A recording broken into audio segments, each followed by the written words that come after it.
Hopefully you had a unique experience too. I don't know how often it is that you get interviewed and someone tries to play your guitar playing back at you. This has been the first time, man. It's great.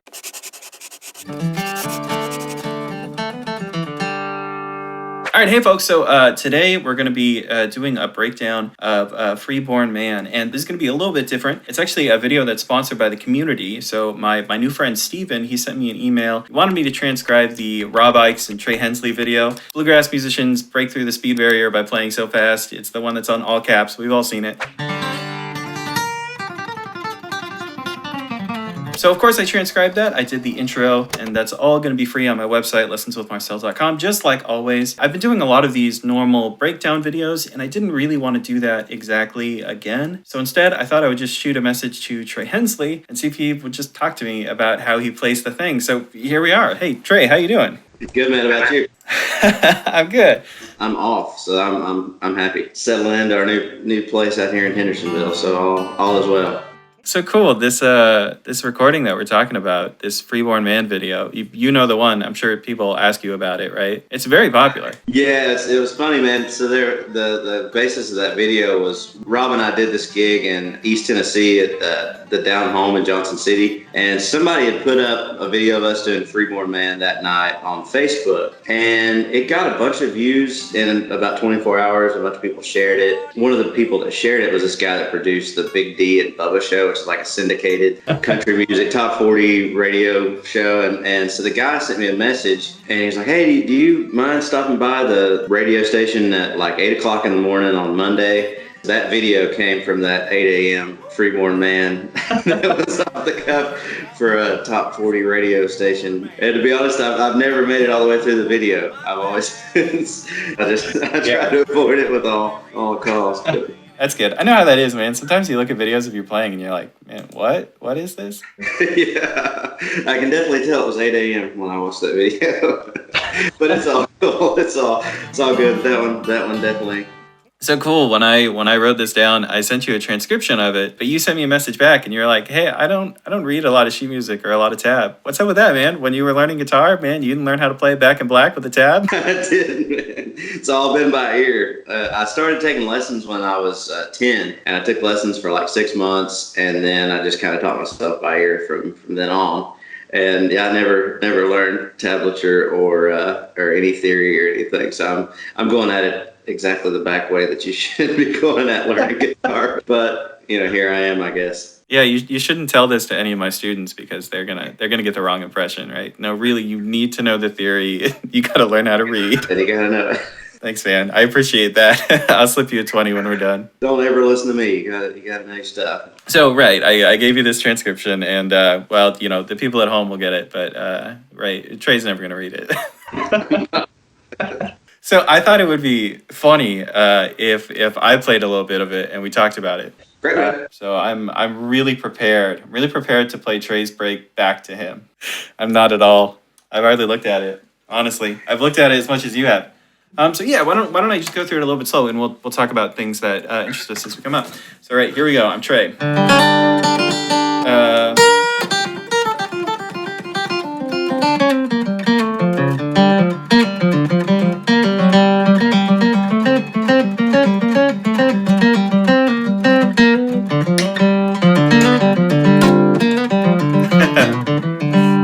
Right, so there's sort of your beginning phrase that you play, right? Yeah, that's it, man. That's at least okay for sight reading it, right? Oh, that's it, man. That's great.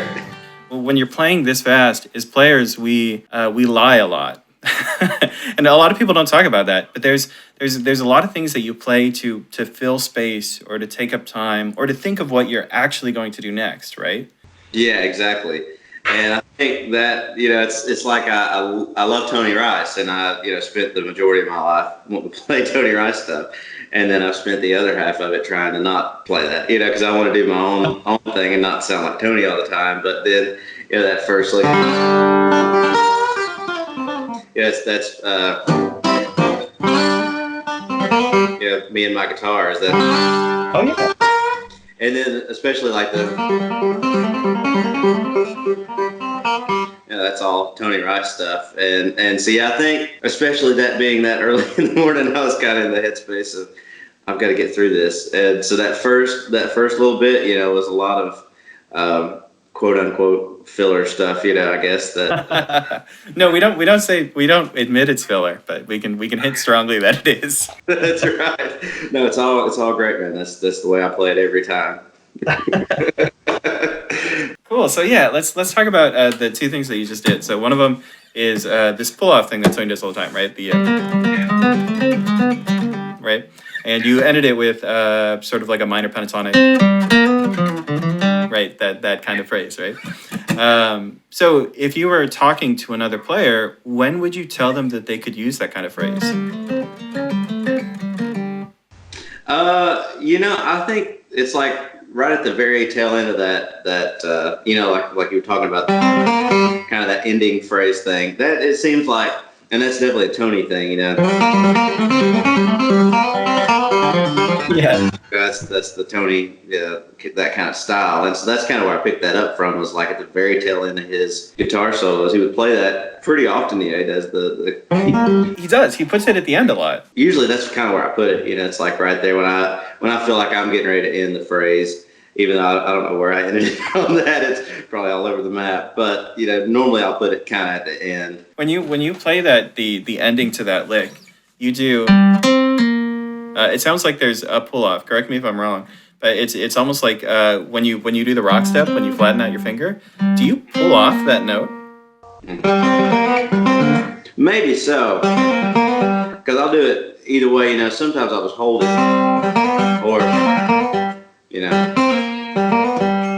it's kind of all depending on what mood I'm in. And usually I don't even think about it, how it'll happen. Well, you don't have time to think about it. Yeah, you don't. Not really. And so, I'm not sure what I did on that day, but I think it probably was a... So if you watch this clip of the interview back, Trey actually does both versions of this lick at different times, but these are the two main versions that he does. Sometimes he's adding a pause in there, but this is the main idea. The big reason that I wanted to talk to you is this one lick that I cannot figure out. And it's great in the video. If you guys go back and watch the video, the cameraman actually goes and points towards the host when you play this lick.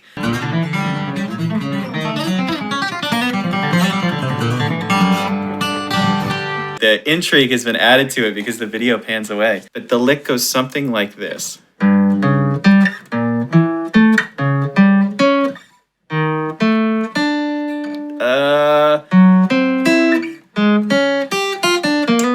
Right, however you end it, but it's something like that. What is it? I have no clue.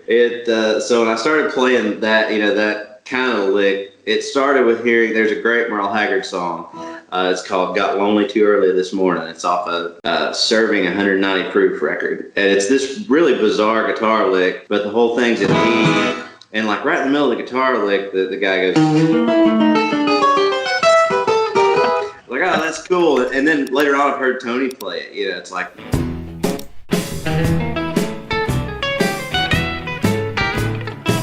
The guy goes. And so it just kind of became a way. I used to play that all the time when I was just getting, like started up playing, like if I was just wanting to warm my fingers up. Because it definitely. I would just kind of go all the way up the neck, And I started doing it backwards too. And so I think just randomly on a show one time I did. And I have no clue why I did it at all, but it's just.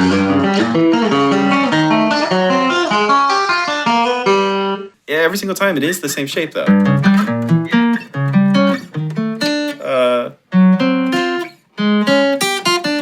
Right, yeah. That's it.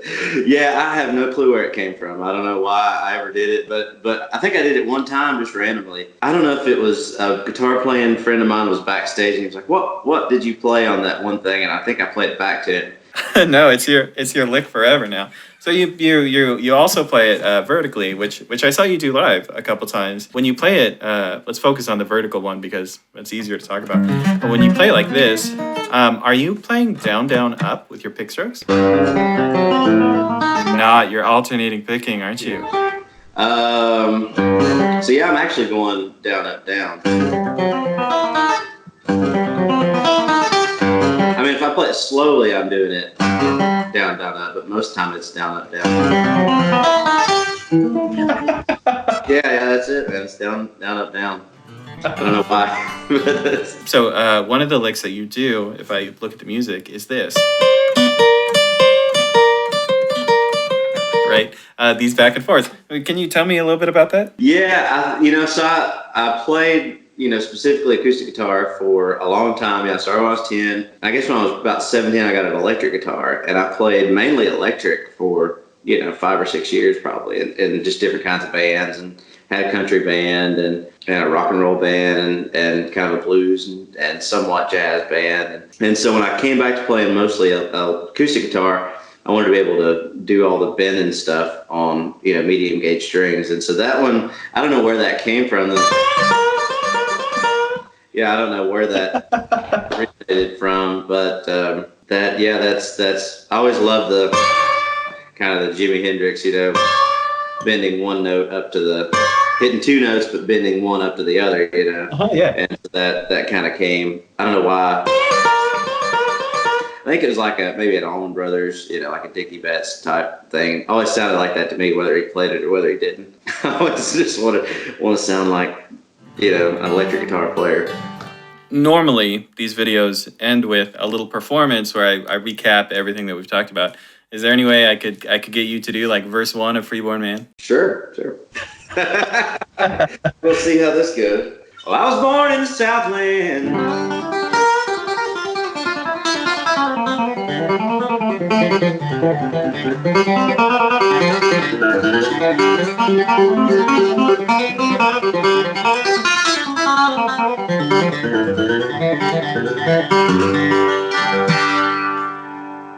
20 some odd years ago.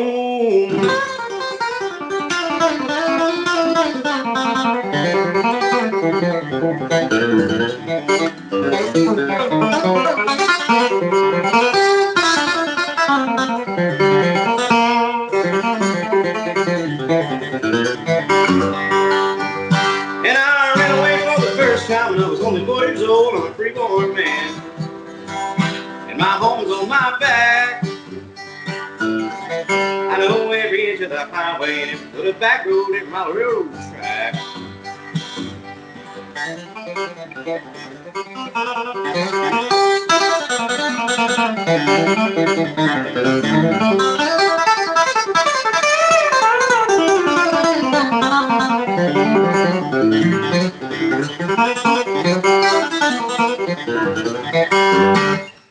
How's that? I know you probably hate that. You're sick of playing this tune, I bet. But thank you for playing it. Yeah, man. So you mentioned when we were just chatting before we turned the cameras on that you're going to be giving some lessons. Yeah, is that true? Can we talk about that? Yeah, I'm going to take probably this fall at least a few just off and on students. The schedule gets pretty crazy for this year. In the meantime, I'm thinking about maybe taking on a handful of Skype lessons, and like I say, it'll be pretty loose and off and on, whatever I can. But yeah. No, that's a great move. I'm glad to hear that. That'll be sweet. I'll be the first one to sign up. Shoot, man, I'll take some from you. Oh, but we do need to pick some. Are you going to be at IBMA? I assume so. Sure will. I think we're playing there Saturday night, but I should be there.